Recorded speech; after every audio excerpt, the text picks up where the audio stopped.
Okay. Good evening, everyone. I'm Bruce Leslie, retired history professor here, and I have the great honor of introducing the first of what's going to be the annual Kathy and John Kudlowski lecture.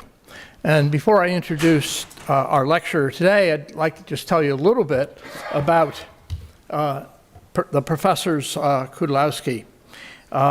They had a combined 67 years of teaching at Brockport, and the endowing this lecture is not their first gift to the college, but the third. And I don't know if there's anyone here on a Kudlowski scholarship or a Yaddick Smith scholarship, one for an incoming history major, and one for a freshman in financial need, preferably of Polish descent.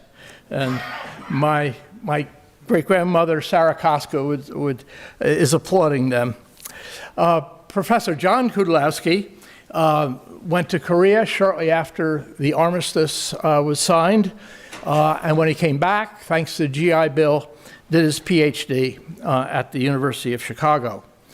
And he came to Brockport when it was a quiet state teachers college of less than 3,000 students, just on the eve of the big explosion, both of Brockport and of higher education. In teaching, he particularly taught British history, military history, and was a very hardworking teacher. I remember seeing him working on student papers, giving all sorts of advice that probably his students probably didn't want, but he really worked hard at it and was very good at it.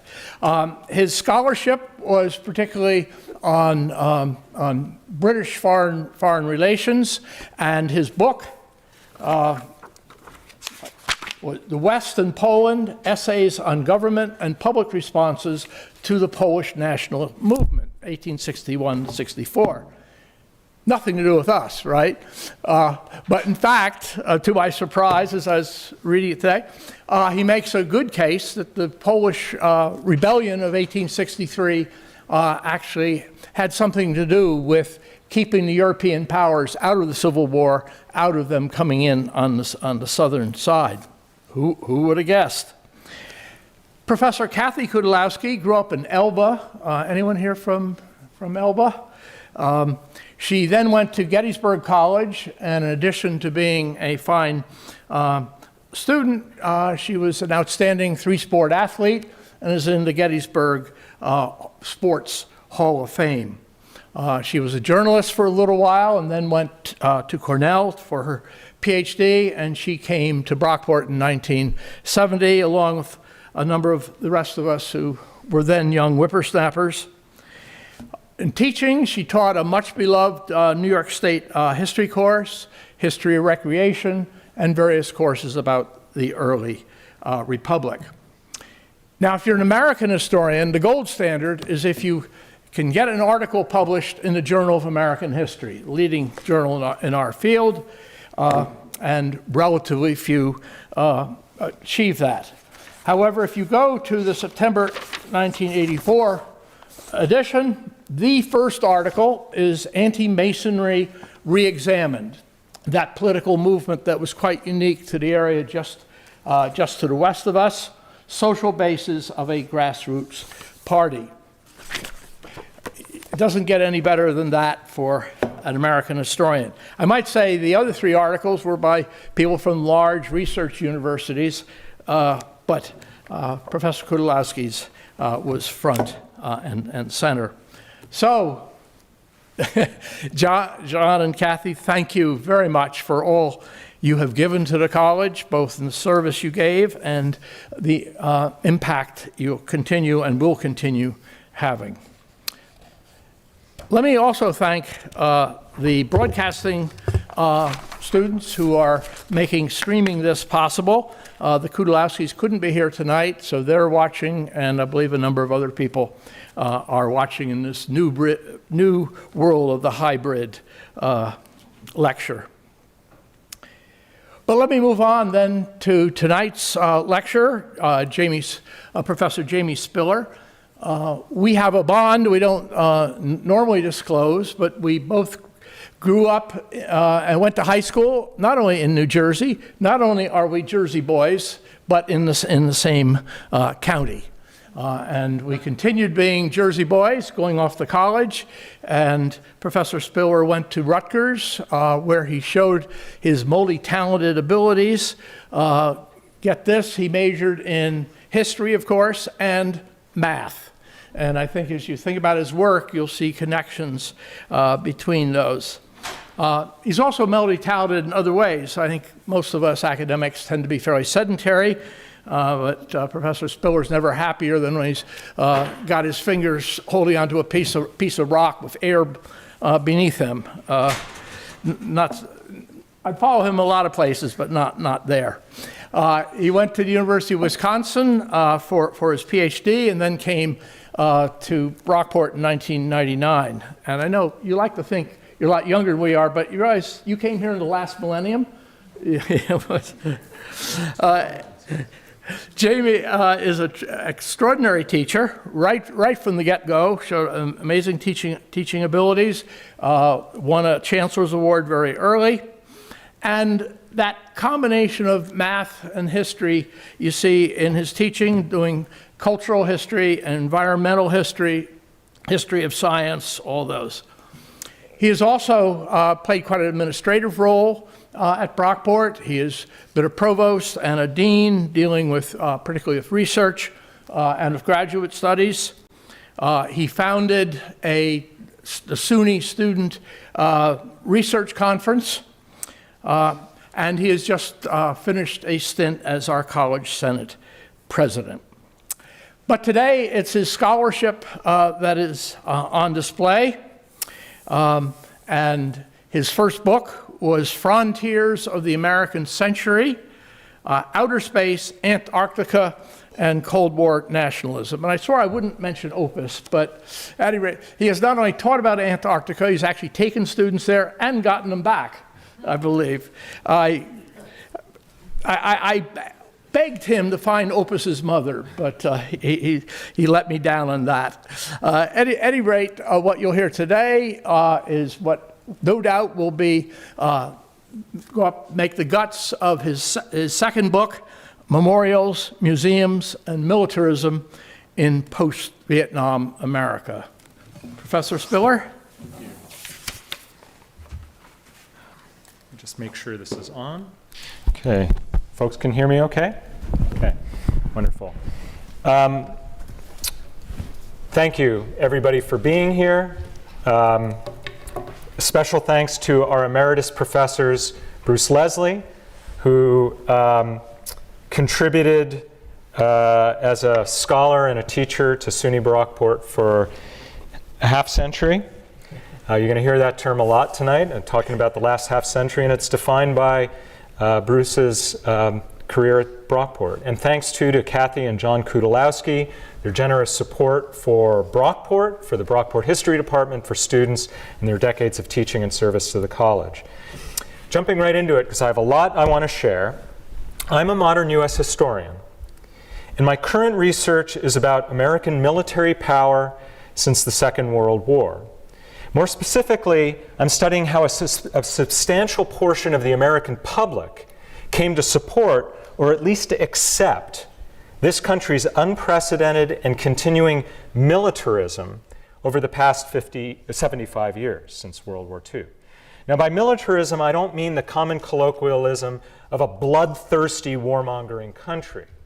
Rather, I mean the formal definition, the belief put into practice that a country should maintain a strong military capability and be prepared to use it aggressively to defend or promote national interests.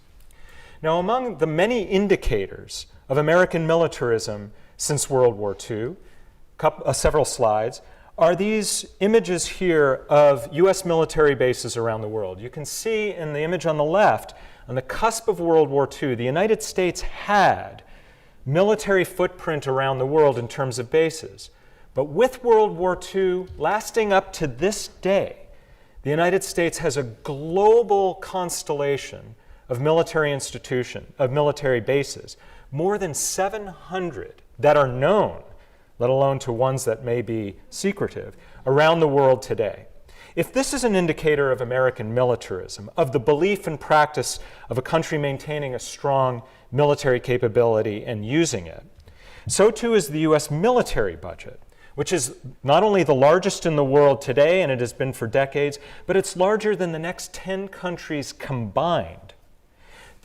You can see there in the green graph the spike of US defense spending during World War II. It was an anomaly in American history, but you can see after World War II, there has been a continuous and growing investment in American military power at home and around the world.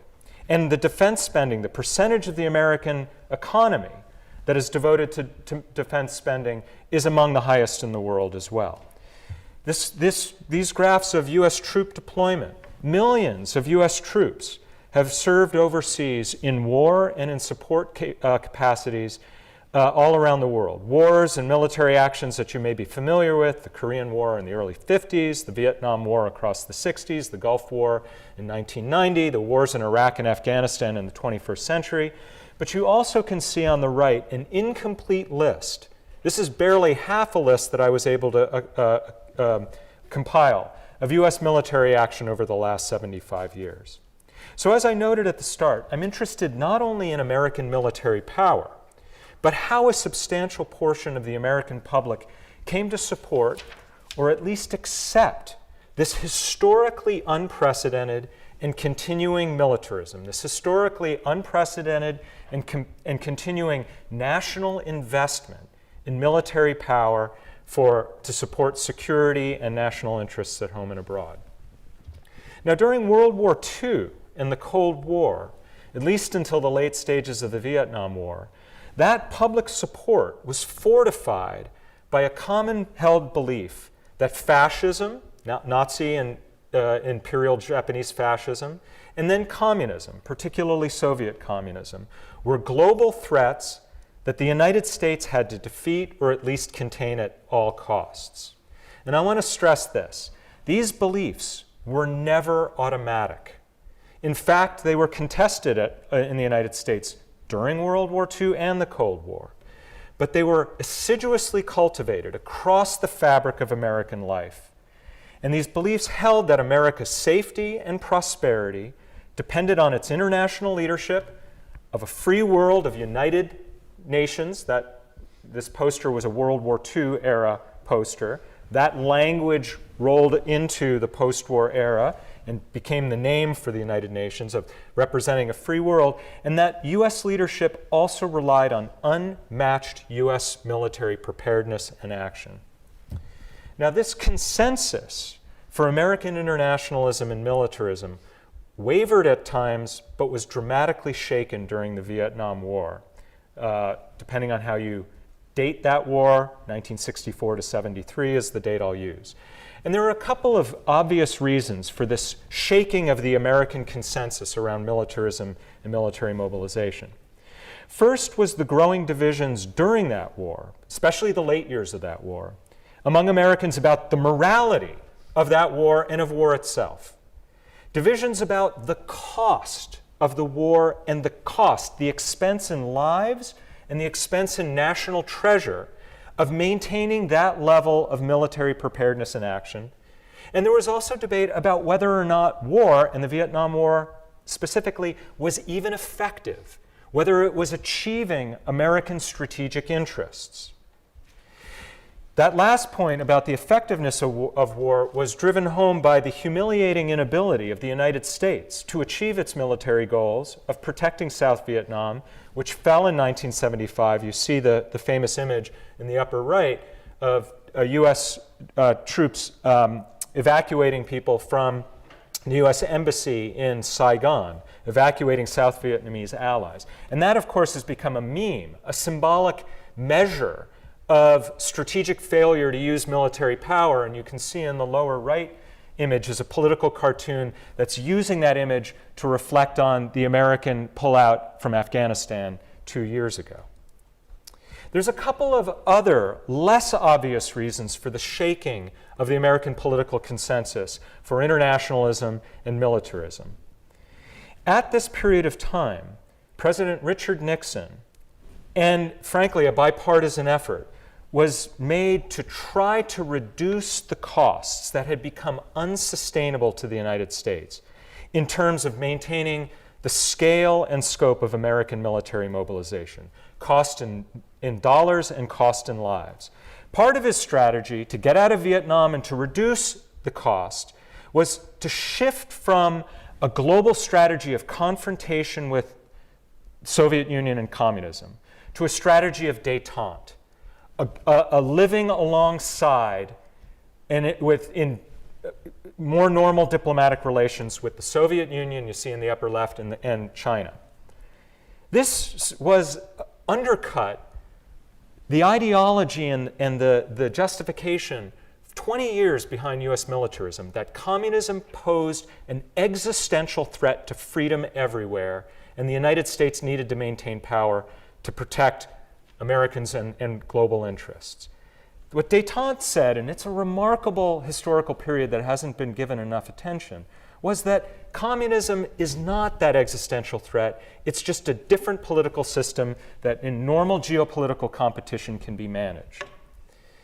Another element of the Nixon strategy was something that was often called the Nixon Doctrine, that rather than the United States having a 3 million person army and having troops deployed around the world, rather there would be an all-volunteer army of a much smaller size, more professionalized, but also rather than US troops fighting those wars, the United States would arm and train allies. In other words, it would sell weapons to allies. And you can see in the graph in the middle, this is a graph of the increase in 1970 when the Nixon Doctrine took place, an incredible growth of US and the Soviet Union, which paralleled this strategy, of weapons sales around the world. We live in a world armed to the teeth that is in part an artifact of this geopolitical turn, a turn in which the United States was trying to manage an unsustainable financially scale of militarism. Okay? Now, since this time, this has been a wild roller coaster ride of the last half century in terms of shifting public debate about American military power and role in the world. But throughout this period since the Vietnam War, despite Americans' substantial differences, Americans have generally continued to support and accept a costly militarism so as to pursue US leadership of a globalized, integrated world, which is in the interest of American security, is in the interest of American economic trade, as well as other countries as well. And it has accepted that militarism to address shifting threats to US interests and security. For time purposes, I'm not going to identify each of these images. But what, again, I'm interested in is, particularly, how have Americans been educated about militarism? How have they been persuaded to support, or at least accept, this ongoing national investment and use of a military power? What are the sources of what scholars call the cultural work that is done to cultivate public sensibilities to support unprecedented and continuing initiatives like this level of military mobilization? That cultural work is done in schools, it's done in classrooms like this, but it's also done through informal learning. And you see in the upper left, family stories of military service, community exchange of veterans sharing their experience, civic learning and social practices, in addition to politicians' speeches, pulpit sermons, parades, pageants, right? One of the formative influences for me was as a kid going to 4th of July parades in my hometown and seeing the World War I, World War II, Korean, Vietnam veterans marching, and behind them, tanks and jet airplanes coming before the girls with the batons and the little boys with their Boy Scout uniforms coming. That was very formative to me. That's where I learned what the history, the character, and the future of our country was, right? I learned it, and others have learned it through military reenactments, through that hundreds of thousands of Americans participate in every year, and you see it in the upper right. Veterans Association activities in which millions of people a year go to barbecues or have visits to schools or participate in Veterans Day activities. Many, many millions more have learned about and internalized our history of heroic militarism and military preparedness and action through popular culture, through movies, through comics, through toys, and now in the biggest form of what is called militainment, that's what a lot of scholars call it, video games. Tens of millions of people play video games, some of which are very sophisticated and very realistic forms of participating in historic and contemporary military action. The cultural work like this has also been done through memorials and museums. And that's a couple of the things that I've been studying in the past couple years. By focusing on the commitments and sacrifices of soldiers and civilians, many of these memorials and museums convey a shared heritage that enshrines military preparedness and action, personified by the heroic service of soldiers and civilians. And I don't question that. I think it's heroic service, as central to America's character and history and key to its future. Memorials, let me start with memorials. In the period since the Vietnam War, there have been more memorials and monuments built in the United States than any period since the late 19th century and early 20th century, which itself saw an explosion of monument and memorials, both to commemorate 40 years before Union soldiers and even more pertinently Confederate. And I think we all are familiar with the landscape of Confederate memorialization, the naming of public buildings for Confederates as part of the lost cause ideology. I'm not here to talk about that. Oh, I'm sorry, I'm one slide too soon. But what I will say is that these public memorials, these monuments, tended to commemorate soldiers by celebrating heroic figures, often generals on horseback, sometimes the common soldier in a dynamic pose, and they cast their commitments as part of a noble undertaking. But the memorial that has triggered the contemporary, what one scholar calls memorial mania, is a very different memorial than those. That memorial is the Vietnam Veterans Memorial in Washington, D.C., which was dedicated in 1982. Can I ask, how many people have been to that memorial? It's an incredible, incredible place.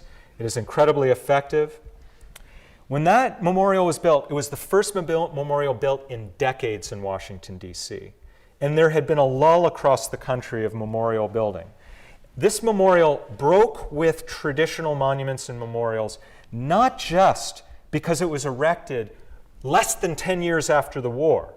Most memorials tend to be 20 to 40 years after a war. But also, unlike the memorial on the left, which I grew up with, that's the park where I watched the 4th of July parade. The memorial on the left in New Jersey, Montclair, New Jersey, right, is typical of the memorials that came in previous times. They had a verticality to them, where you looked up into the sky, right? Light stone. They had symbolic and mythical figures and neoclassical design. Lady Liberty on the top, Lady Columbia with her wings, right? Suggesting that the soldiers who fought and died were fighting for a noble cause, not just for America, but for civilization itself. The neoclassical design of the pillar, of the ornamentation suggests like Egypt, Greece, Rome. The United States is carrying the torch of civilization forward. And the noble sacrifice of these soldiers was for that cause, right? And the heroic pose that you see in these memorials, often horses, officers on horses, or that dynamic action of these figures that I looked at so often in my youth, sometimes in the innocence of ice skating, sometimes in the not so innocence of teenage years, hiding under there and, doing things I shouldn't have been doing at night. Instead of that, the Vietnam Veterans Memorial is focused on the common soldier, their service and their sacrifice. What we've come to call sacrifice, their death. We've now contemporary lexicon service. The Vietnam Veterans Memorial is democratic and egalitarian. There's no hierarchy. The people who are listed on it are listed not by officer class, they are listed in order that they died in the conflict. It is inclusive. It includes the names, not just of white soldiers, but soldiers of African American, Hispanic. That is unusual in the history of memorials, right? Women too. I'm not actually certain about whether women's names, the women who served as like nurses and those who died, I'm assuming are on there as well. The memorial is horizontal. It's not vertical. It's eye level. It's even tomb-like, cut into the earth. You descend into it. It doesn't have that airy, transcendent, uplifting feel. It's somber. It's even funereal in its black marble, which has become a convention. It is intimate for the viewer, and it's interactive for the viewer. The proximity of viewing and the polished marble is designed so that you see yourself as you're reflecting on the loss, and you see yourself as bearing the heritage of the people who gave the ultimate sacrifice there. And the size of the names that are on the memorial was specifically designed so that you could read it in a proximity. Last, the design itself conveys the scale and the profundity of the loss. When you look at it and you see that long wall covered with names, the design itself helps you to see the scale of that operation and the scale not only of the depth of each individual's loss, which is often poignantly made evident by the personal touches that people leave behind. What this is private cemetery mourning techniques adapted into a public commemoration space. That was a new character to the memorial. And the memorial became an unexpected sensation, one of the most visited sites in the country. But it was also extremely controversial at the time. It was designed to be apolitical. The Vietnam War, after all, was still fresh and deeply divisive. And the winning design by Yale architect undergraduate Maya Lin, many of you may know her name, purposely avoided patriotic tropes and those traditional design elements I talked about that would have elevated the Vietnam War as a righteous national undertaking. That would have been too controversial. But some people saw that as a subversive, anti-militarist, and even anti-American design. And those interests, like veterans groups and other quite well-to-do and influential people, lobbied the administration of Ronald Reagan and demanded that more traditional elements be added to the monument. And in 1984, the statue on the left, Frederick Hart's sculpture, Three Soldiers, was added. And in 1993, the memorial to women, nurses, was added on the left. And the flagpole was put in as well. These elements brought an element of heroism to what otherwise was specifically a non-political, non-heroic monument. Still focused on the common soldier, no elevated place for leadership. Those soldiers are not officers, right? They're patriotic. It suggests heroic sacrifice for a higher cause, even if that higher cause was the brotherhood of soldiers or the nurses serving for the fallen men. And it was inclusive. You may notice that in the statue of the men, the first guy is white, but there's an African American standing right on his shoulder, and I think a Hispanic.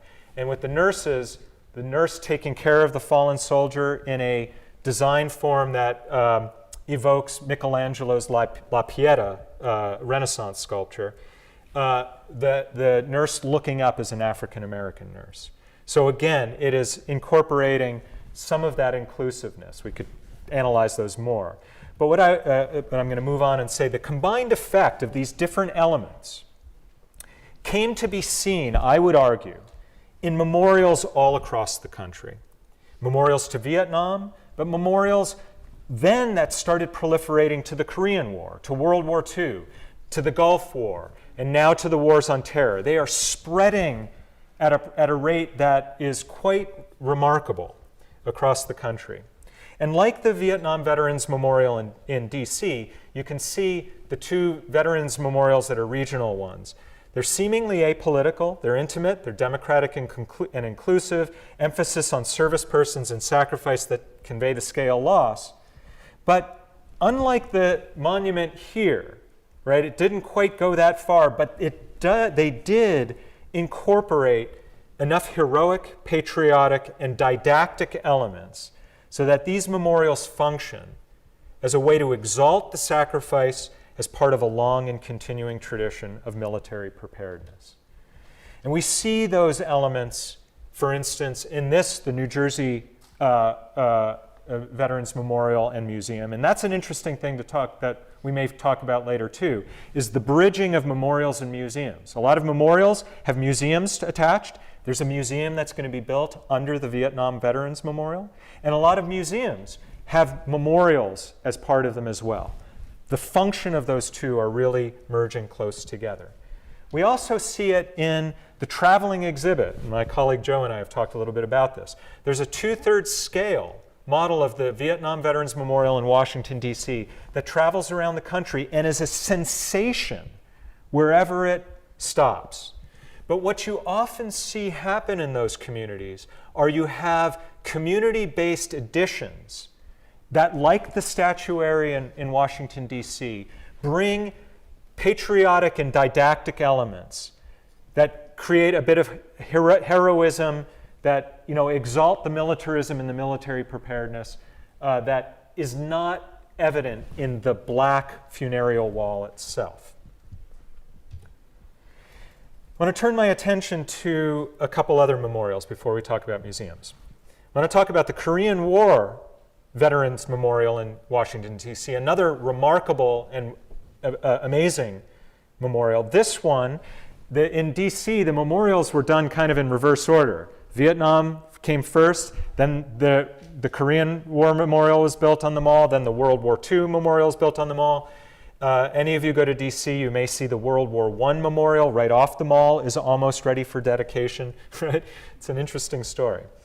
The Korean War Veterans Memorial illustrates some elements of the Vietnam one, but also elements that were added on to the Vietnam one. So first, the Korean War Veterans Memorial lists all Allied combatants who were lost. It doesn't do so with the names, or it didn't initially, that tried to represent the scale of loss. It does so in the center of that triangle by identifying all the Allied countries and the number of soldiers that they lost in the contribution, right? It's intimate. It has the polished marble. It's not black, but you see yourself in it as you're gazing at what is in the marble. What is in the marble? It's not the names of people who died. It's images of soldiers, of sailors, of nurses, of home front people. It includes the nation behind this effort.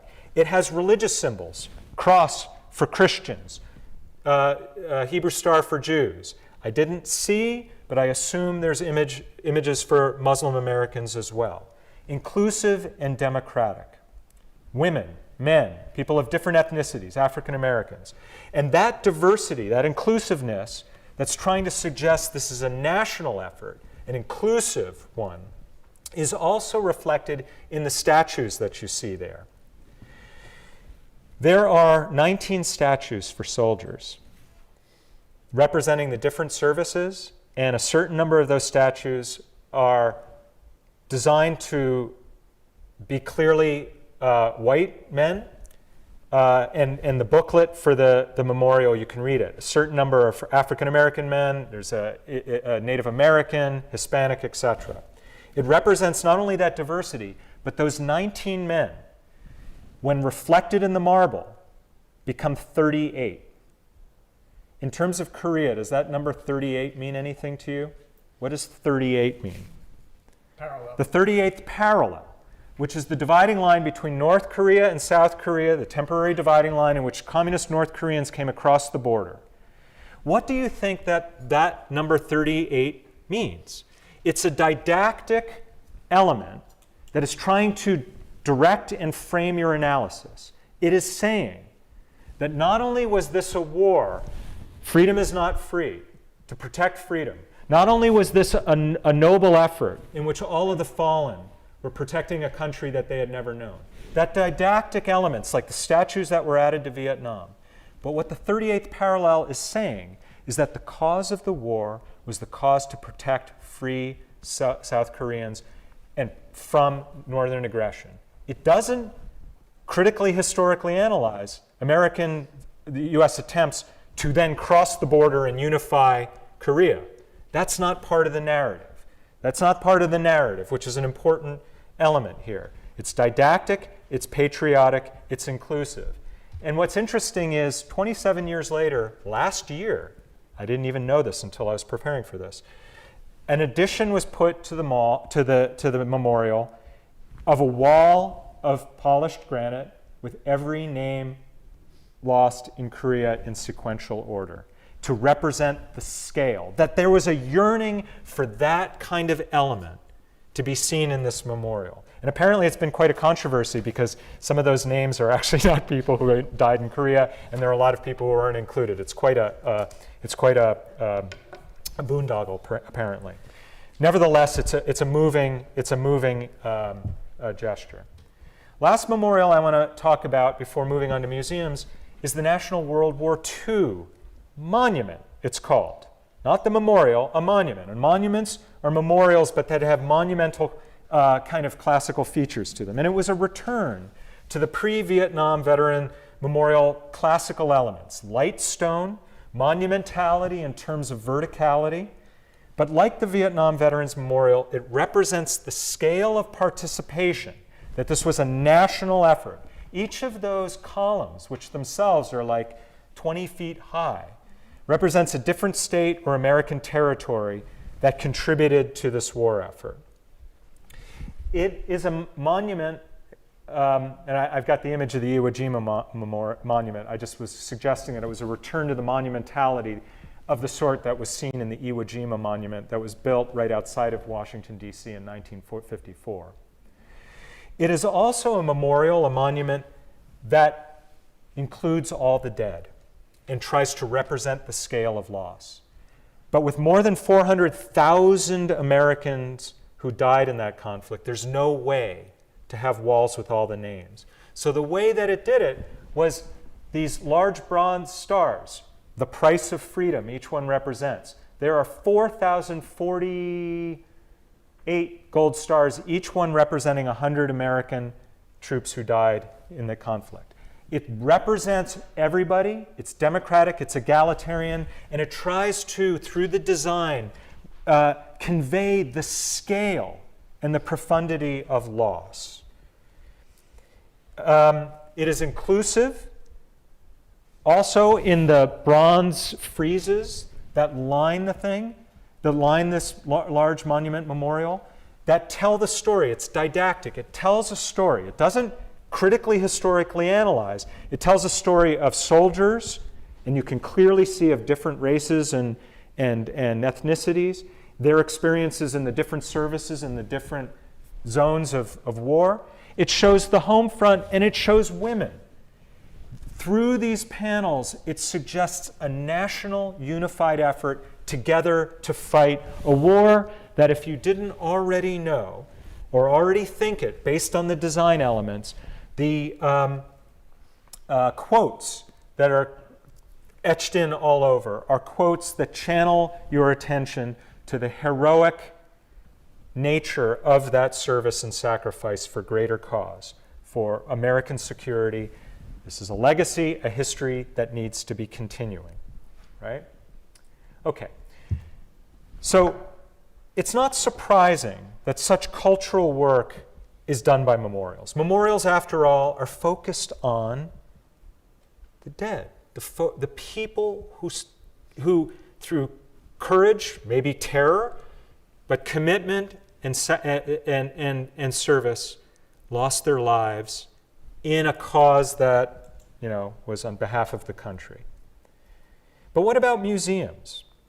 Well, like memorials, military museums and museums that have exhibits on U.S. military history have changed since the Vietnam War.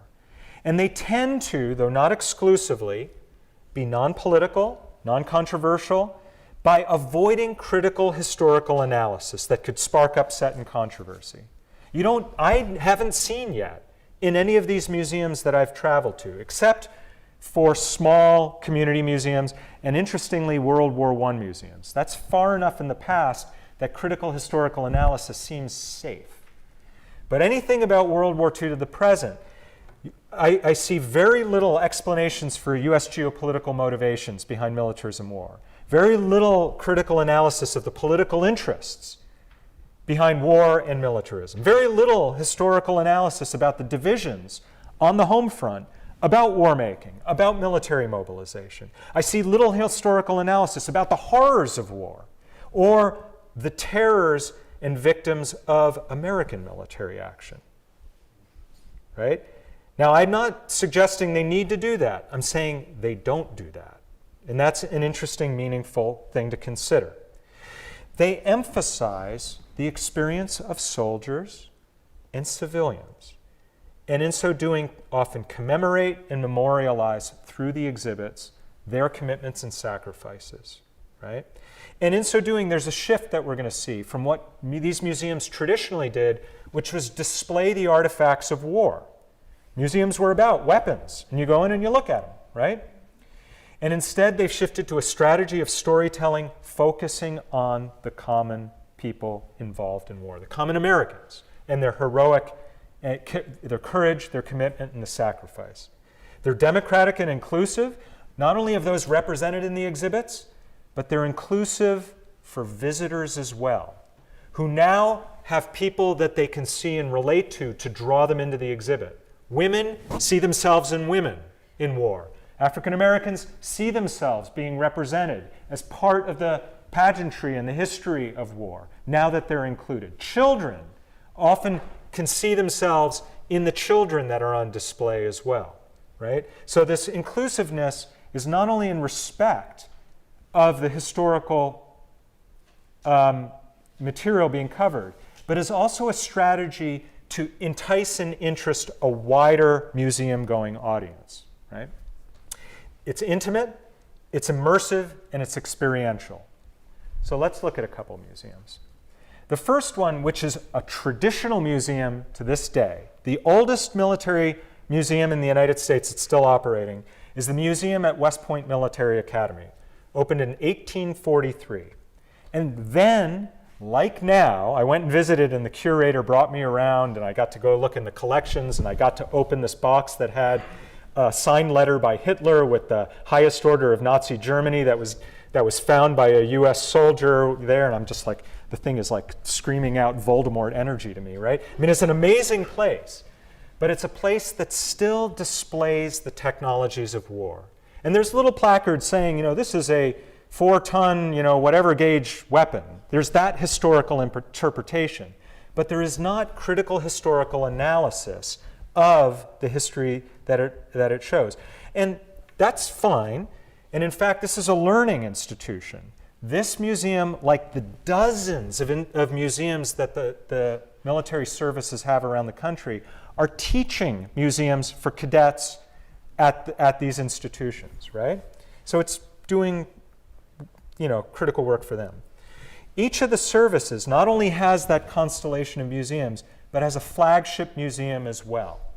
And the flagship museum that is most like West Point, it basically still just displays technology, is the U.S. Navy Museum, built in 1963 in the Naval Yard right outside of Washington, D.C. Now, the Navy Museum has a new 503c nonprofit organization that's undertaking a $200 million campaign to raise money to build a flagship museum of the sort that we're going to see for the U.S. Marines and the Navy and the Army as well. So, similar to the Navy Museum, similar to the West Point Museum, is a museum that I'm thinking almost every one of you have been to. Does anybody recognize what this museum is? What is this museum? That's the Smithsonian National Air and Space Museum on the Mall.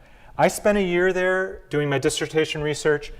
This is a phenomenal institution that I have the deepest affection and respect for. So please, as you see me critically talking about it, doesn't mean I'm criticizing, I'm analyzing. This museum, which is purportedly a civilian aerospace museum, is in fact one of the world's most visited museums and one of the world's most visited military history museums. Because basically every artifact that you see there was either directly military technology or spun out of military technology. Those rockets on the right that are on display of the early satellite age, those were intercontinental ballistic missiles that the Army handed over to NASA, which put on a satellite on, right? You see the various artifacts there, many of them are military. In 1976, when the museum opened as part of the nation's bicentennial activities, specifically planned for bicentennial opening, since then, museum professionals and historians have often called this museum a temple of American aerospace technology, that its display is intended to celebrate the conquest of air and space with minimal historical analysis. In 1994, just right before I was there doing my dissertation research, the curators of the museum decided they're going to try to do something very different. They're going to try to put on an exhibit that created a critical historical analysis of one of their most important historical objects that had just been refurbished. That object was the plane, the Enola Gay, that dropped the bomb on Hiroshima. Initially, what these curators did is they designed an exhibit that was going to put the decision to drop the bomb in a historical context. Why was it dropped? What were the different deliberations in the highest levels of government? And what was the experience on the ground of people who suffered the bomb? And what did the Enola Gay launch as a 75-year now period of atomic and thermonuclear weapons? The exhibit was designed to critically, historically analyze it. However, very quickly, overwhelming opposition emerged, first coming from Air Force veterans, then from individual congressmen, then from the leadership of the new Republican House majority in the House of Representatives, which saw this exhibit in today's terms as anti-American wokeism. At the time, they called it liberal anti-American culture war. And the result was they threatened to defund the Smithsonian. The Smithsonian relies on congressional funding.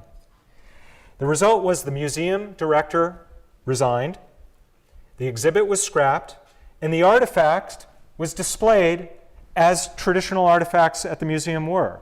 The artifact with some basic historical context placards around it. When I was there as a researcher, they were still, the museum was still in PTSD, if I can, maybe that was a bad use of the term there, but it was still in shock over this event. And basically, museum curators learned a lesson. Thus, it's not surprising, and let me just point out that another phenomenal, spectacular, insane museum to experience, I mean, it blows my mind, is the U.S. Air Force Museum in Dayton, Ohio. And you can see that among the truly remarkable objects that museum has refurbished and made available for the American viewing public to view for free are a history of thermonuclear weapons. The plane in the upper center is the boxcar plane that dropped the bomb on Nagasaki. And it's displayed with the bomb next to it, much the way the Enola Gay was displayed. You can walk through here and see all of the different bombs that developed over the course of the nuclear age. And I took some pictures and chose not to share it because for privacy, of a father taking pictures of his little son standing in front of the bomb. The father was like, "This is a really interesting object. Why don't you take a picture?" And I thought, that's really quite something. He's taking a picture in front of an object that could vaporize a city of 10 million people. It just was very curious to me. And it was curious that there was no historical interpretation that anybody might have considered that, right? And if you go into the silo that has the intercontinental ballistic missiles, the silo that is labeled Sentinels of Freedom, you can see these objects with historical placards that just basically give the technical aspects of it. There isn't historical interpretation. And on the floor was something that truly overwhelmed me.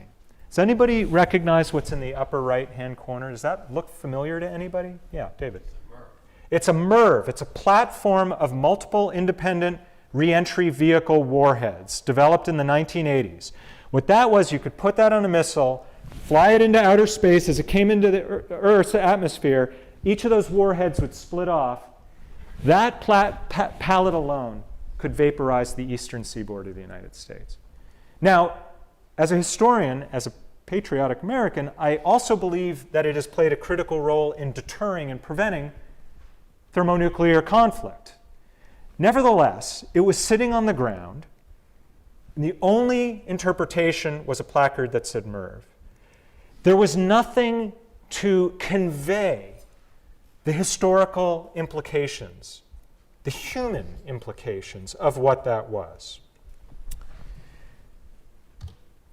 It's thus not surprising that when the Smithsonian Museum of American History in 2004 opened up an exhibit that's still there today, it is their military history exhibit called The Price of Freedom, that rather than designing the exhibit around a kind of critical historical analysis of different public opinions about war, of wartime political debates, about the financial costs and the costs of, and otherwise psychically, emotionally, whatever it might be, of war and of the burdens that servicemen and women in particular carry, that's not part of this exhibit.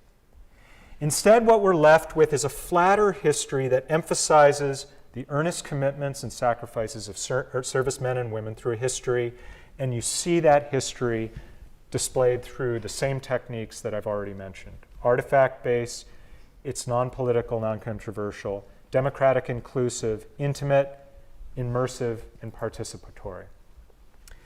Two last museums. Has anybody ever been to this museum here? This is a remarkable, spectacular museum. The National Museum of the Marine Corps. If anybody here is interested in museums, folks, this is the frontier of museum design. This is unbelievable institution. The National Museum of the Marine Corps, as you might expect, avoids discomforting historical analysis as it emphasizes the experience of the common soldier and civilians, men and women. It's democratic and inclusive, it's intimate, immersive, participatory. And from your first approach to this museum in Quantico, Virginia, right? This incredible and incredibly expensive, I think it's a $500 million museum. You suspect that it's going to focus on the heroism of Marines. The building design itself references the Iwo Jima image of the flag raising, right? And throughout the museum, there are references to that iconic symbol that resonates and is meaningful to all of us. Now, like the Air and Space Museum and the Air Force Museum, there's a stunning display of military technology. You've got large-scale displays. You've got the glass cases alongside, historical timelines and basic historical context. But what's really amazing about this museum, that's the new direction of museums, is the Hollywood quality sets in which visitors can intimately view, almost immersively from the perspective of the soldiers who are in those scenes, what it was like for them, right? And at times, that immersion is truly surround, multisensory. Such as on the left, the World War trench that you walk through, and if you've got any sort of sound sensitivity, you don't want to walk through it. It's got sounds and screams and flashes, and you see lights on foxholes and screaming and legs sticking out of mud. I mean, it's very verisimilitude, right? or in the center area in the Korean War. This is the thing that I still think is the most amazing thing I've ever seen. The top slide image there. You walk into a room as part of the Korean War exhibit that's 2 to 3 stories high open room, refrigerated to winter, upstate New York winter temperatures, right? I went to it in the middle of August in Virginia, and I'm in like shorts and I'm sweating, and I walk into this refrigeration and you're in winter battle scene in the mountain in Korea with soldiers up in foxholes and lights flashing and all that. And as you leave, there's oral history that you can listen to on radio, on little telephone type things, talking about the experience of being in that battle. Not historicizing it, but conveying the experience.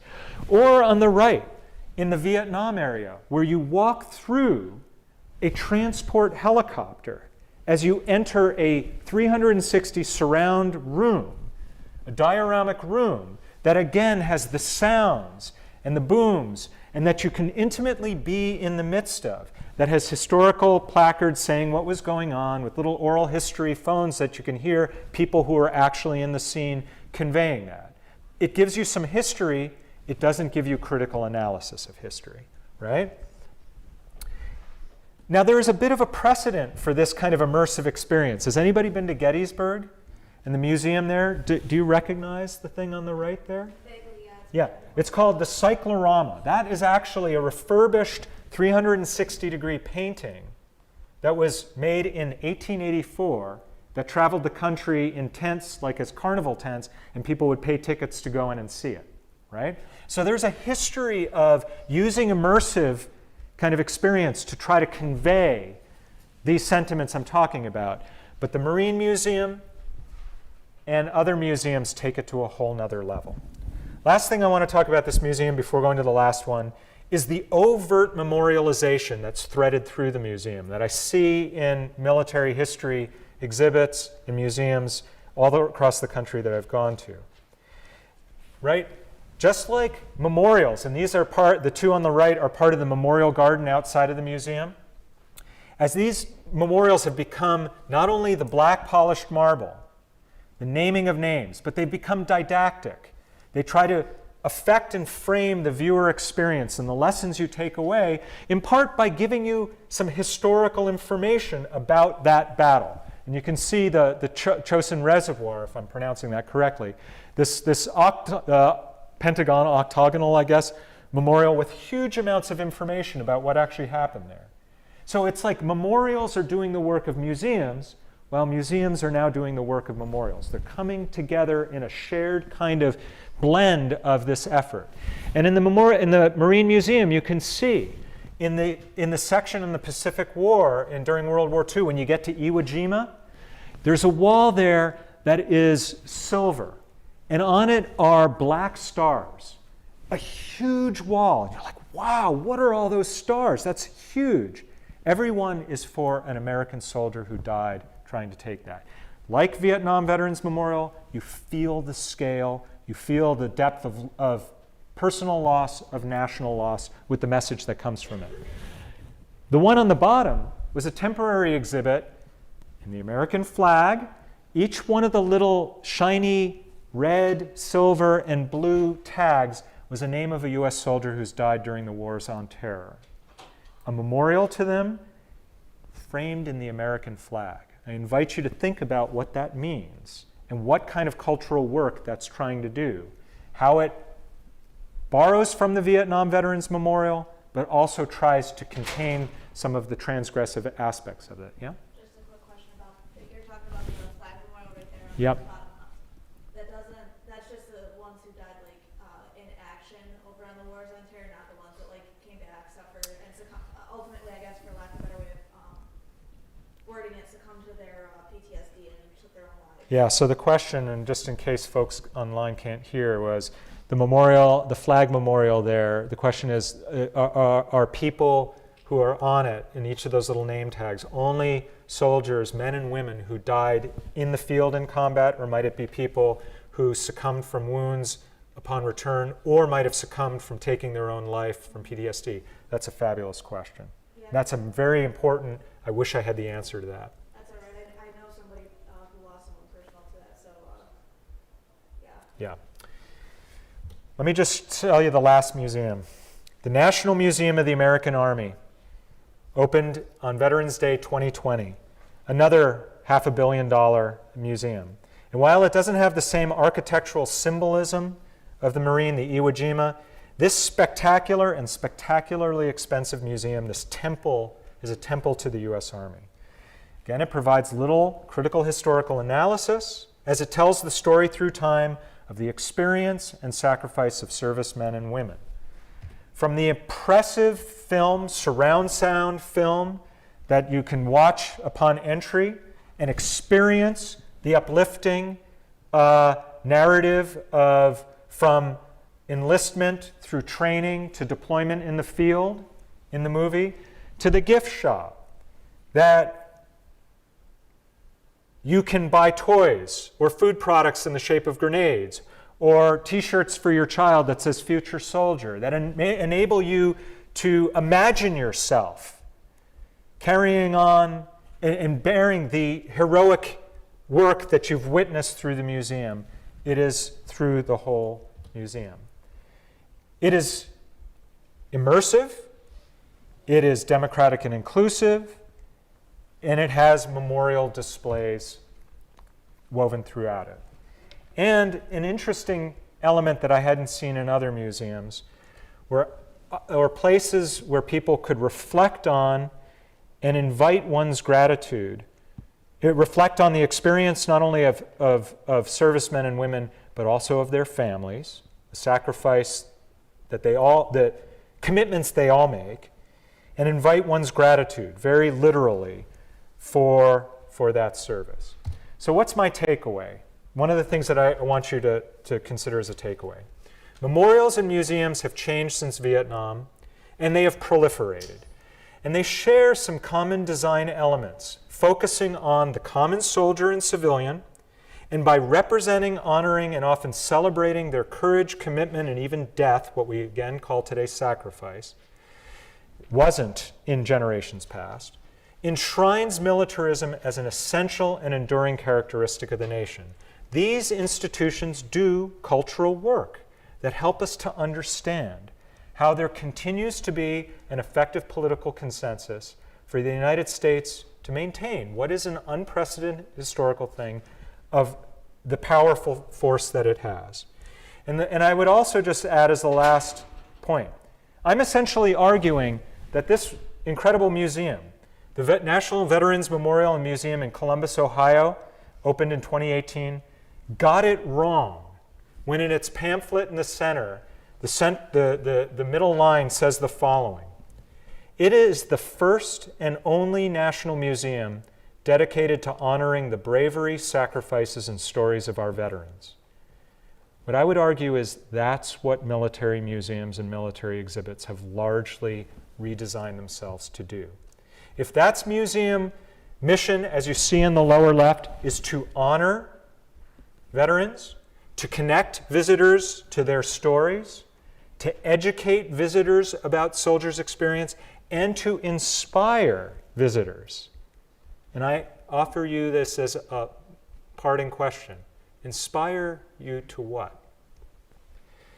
Ultimately, what museums are doing, like memorials, is they're reflecting American politics and culture, and they're trying to influence and generate new political and cultural consensus around military mobilization and military power.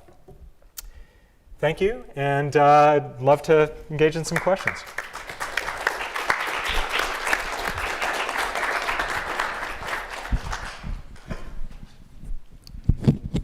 Any question?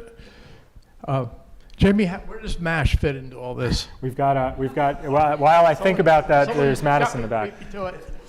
I'm not going to say much about MASH other than to say it was a very formative influence on my view of the world.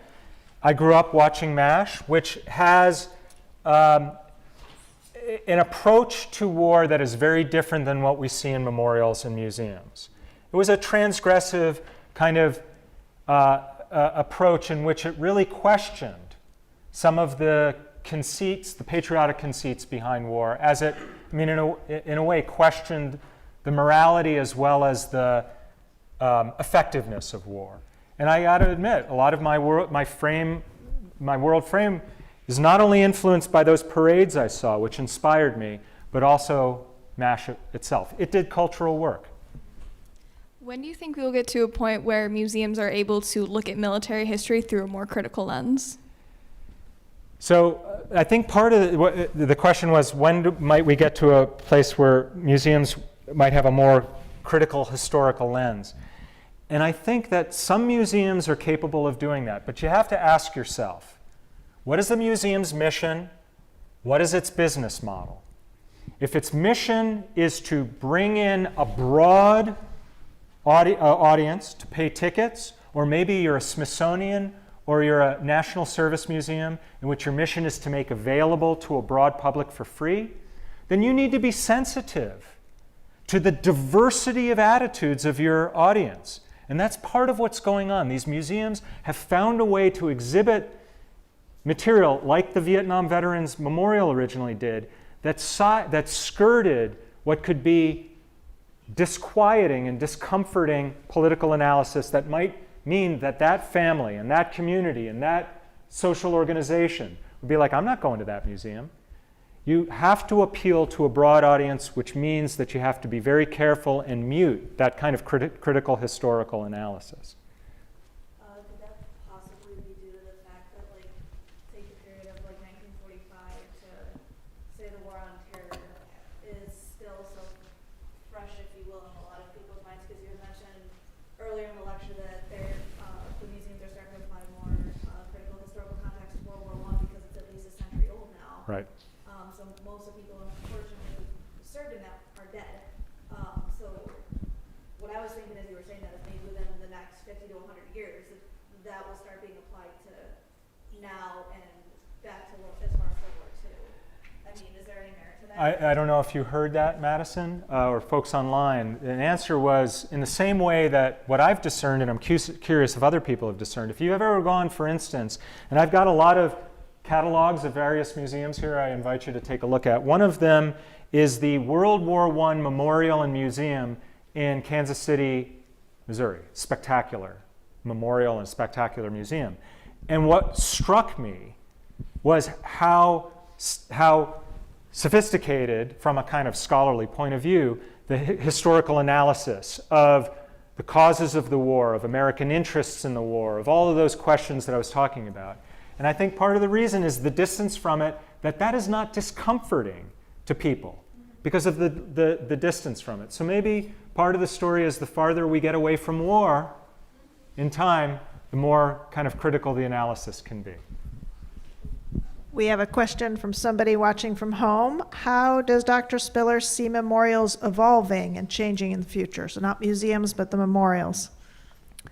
So memorials are becoming, it's interesting because they're proliferating across the country, not just about veterans and war, but we're seeing memorials now as the Vietnam Veterans Memorial, really in the sensational popularity of it, has exposed a latent desire in a modern, therapeutic, individualistic culture of people yearning to see themselves or their loved ones or their community members who have given in various ways reflected in the public space. So we're seeing memorials to police, memorials to firemen, memorials to EMTs, memorials to canine service dogs, memorials of all sorts proliferating around the country. And what I find interesting about them is there's a lot of elements of that Vietnam Veterans Memorial there. Not just the polished black marble, not just the intimate, democratic, egalitarian focus on those folks, but there's also some pretty artistically innovative design elements. You know, statuary, the ways of putting historical context. I'm stumbling here to kind of hope I'm stumbling to somewhere where I think, oh, and then 10 years from now, this is what it's going to look like. I guess the short answer is I don't know. But we're going to see more and more memorials. Perhaps we should end it here. There's a reception outside, and people can... Can we have one more question? One more? Okay, we'll have one more. I mean, I'd go on for a while here. I mean, you only have 10 minutes for questions, really, for an hour-long talk. Jamie, so I'm hearing a little bit of Erica Doss's memorial mania in your last few comments, but I find this all very macabre. But as an art historian, my museums are all about the procreative force and the life force, and I'm thinking, one, that the military-industrial complex is funding these, and two, that you don't want to, have a museum dedicated to what they're really sanitizing or erasing, which is death itself. Not only veiling the term in something like sacrifice or service, but you don't see any blood in any of those theaters of war, and that was what museums and memorials and monuments were always meant to do.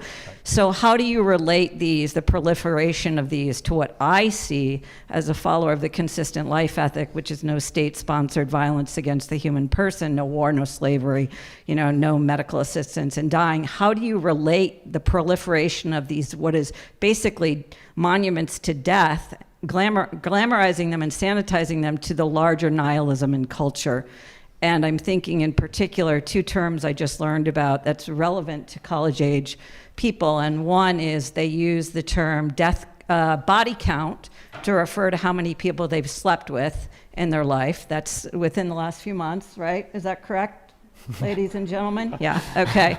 And the other one is death grip syndrome, which is when young men who have watched too much porn no longer have any life force in their, I don't need to tell you, right, because they have so burned themselves out literally on online things. So all these nihilisms around us, can you reflect on a culture of death versus a culture of life?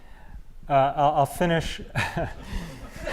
I'll finish with just 2 brief comments. The first thing is, when you do go to these museums and large monuments as opposed to memorials, like for instance in Washington, D.C., there's a monument to the Air Force, which is monumental.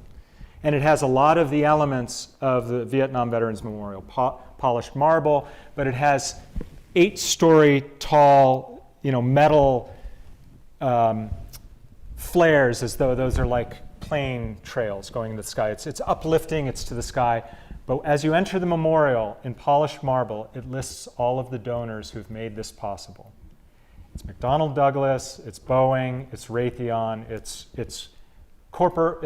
large companies that make possible all of the military power that this country, right? And it also are embedded in an economy that in the last 75 years has increasingly evolved to be dependent on that field of scientific and technological innovation, right? Now, I didn't even talk about that. So it's interesting. The monuments and the museums all feature very prominently the donors, and I've got pictures of them, and it absolutely confirms what Alicia was saying. In terms of the nihilism and all that, I would need to think more about it, but I see that these memorials, in the design elements that were added to them, try to avoid that funereal, almost nihilistic plunge into the depth of despair that the black marble otherwise would represent, with conventional patriotic imagery, with conventional statuary, with symbols of the state. One of my favorite monuments from a kind of design, wow, that's really interesting, is in Gillette, Wyoming, where it has a semicircle of black marble, each one representing a different war, from World War I to the Wars on Terror, and the names of everybody from the county who had died in each of those wars. But they don't stand there alone. Facing them are statues. One is a set of 3 children with their hands on their hearts. The boy has a slingshot in his pocket. The little girl is holding her dolly, right? And the other one is a family, an Asian American family, the diversity. The father, the husband has the arm over the mother who's taking care of the child, right? Very conventional imagery. I think that kind of element is meant to neutralize what otherwise would be a private, mournful design of cemeteries. When brought to public commemoration needs those things to channel the experience. So rather than despair and nihilism, what I think results is an affirmation of nation, of patriotism, and purpose, right? Defense, protection, right? Shall we Thank you. Thank Professor Spiller for coming to talk.